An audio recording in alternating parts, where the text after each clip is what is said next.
Hello guys, S2W here as your average consumer with your casual consumer's review. For this pickup, this sneaker finally made its way into Canada both online and at a few retailers around the Toronto area.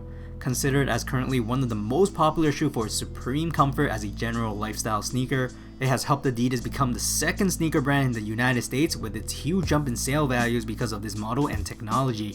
Entering its third year of release, Adidas have upgraded this model once again with enhanced designs to spice up the flavor of this shoe. Today, I have the Adidas Ultra Boost 4.0 Triple White here for a review. Now it's honestly not that surprising to see how these Ultra Boost 4.0 are still sitting online and in store as I speak right now. In my opinion, unless you really like this newly designed upper, what I've noticed is that these GR colorways are starting to slow down in people's want list. Perhaps it's also because this November of 2017 was full of crazy releases and people have no money to pay for GR Ultra Boosts. But regardless, I bought this pair today, curious to see how they are in person and also make a review for you guys. So without further ado, let's take a closer look at these sneakers. Straight up, the silhouette of this shoe hasn't changed at all. A lot of people have forgotten that this shoe is actually a running shoe, so you'll see a very mainstream design with versatile capabilities. The visual aesthetic of this shoe stayed consistent with its previous 1.0, 2.0, and 3.0 models. Made out of the same knit upper material called Prime Knit, which is their top of the line knitting technology known for its adaptable sock hugging fit, flexibility, lightweight qualities, and ventilation. Because the Prime Knit is stretchy as well, it will offer strong adaptive support for our feet with our every stride. The Prime Knit elasticity feels different than previous models in my opinion. I would say it's less stretchy than the 3.0s, but a little more than the 1.0 or 2.0s. Maybe it's because of the rougher knit texture on this 4.0 model that makes it seem thicker, but overall, I would say they are on the more forgiving side. Just not as forgiving as the 3.0s, it's slightly less. So far, in my opinion, I would say the 3.0s are the most relaxed and comfortable everyday shoe for walking because of that non-constricting quality. I would assume these 4.0s would be the next, judging from the Prime Knit quality. On this 4.0 model though, they have updated the design with streaks of embossed lines running from the toe box to the back of the shoes. At this toe box area, they have brought back the arrowhead design of the Ultra Boost 1.0s on this 4.0, which is considered as the best knit decoration of all Ultra Boost models. If we look closely, this arrowhead print is created by multiple ventilative openings, which I presume will enhance heat dissipation out of the shoes more easily. If we move up to the shoes, these openings are splattered all over the area under the laces as well, helping the roof of our feet cool down too. To me, I feel like they have placed the concern of breathability as priority on this silhouette, because there's a lot of breathable openings found on top of the upper.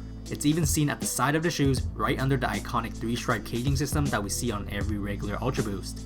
On this colorway, the cage is made out of the same plastic material seen from the 1.0 or 2.0 models, bringing back those non-see-through cages, which in my opinion were way better looking visually than the earlier 3.0 translucent cages.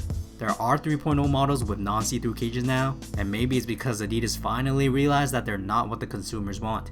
But essentially, the white cage on this pair is just like all the other cages, providing the eyelets for their standard flat laces to thread through. As for the tongue, it seems like they have kept the puffy padding here from the 3.0s. On this tongue, we have the familiar Adidas Sport Performance label here to give that extra shine to the shoe because it's 3M reflective, the same material used on previous collections as well. At the back of the shoes, we have a small rising pull tab for aesthetic purposes and also helps us put on the shoes more easily. We will also see the familiar molded heel counter here that provides us a natural fit for optimal movement of the Achilles.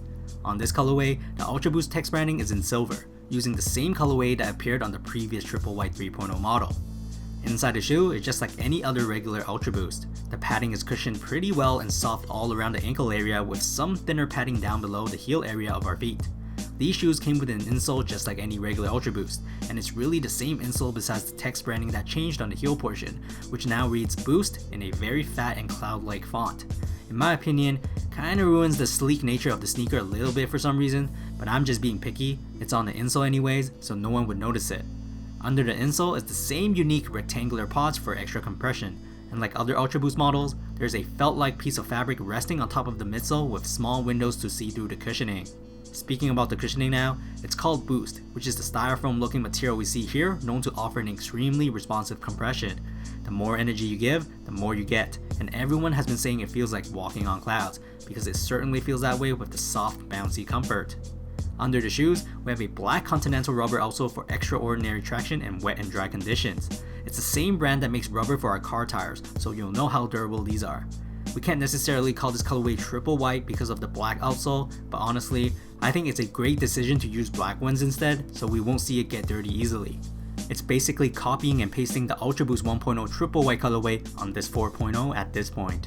Looking at the midfoot area of this outsole, we'll also see the acquainted torsion system bar that will offer us the excellent stability between our heel and forefoot stride. Anyways, here are some Adidas Ultra Boost 4.0 triple white fit footage. Fit wise, I'm the type to half size up on my 1.0 or 2.0s and stay true to size on my 3.0s. For these 4.0s, I went true to size and they fit well. They were constricting at first, but as soon as I loosened up the laces, they felt almost identical to the 3.0s. They're not as loose as the 3.0s though, because I feel like the knit on this 4.0 is thicker, almost as thick as the 2.0s, but with a closer elasticity to the 3.0s. Comfort wise, these are excellent and won't be much different than your previous models.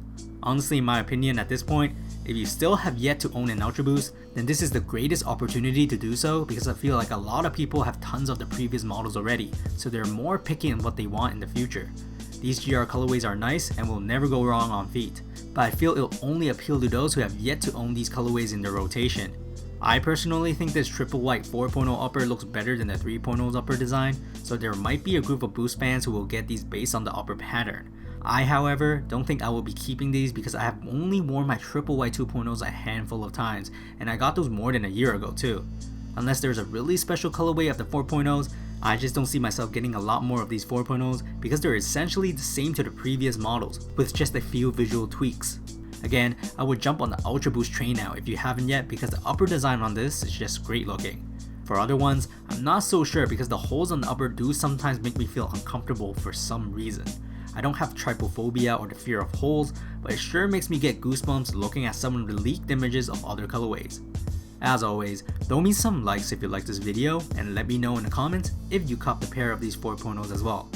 That's it for today, S2W signing off.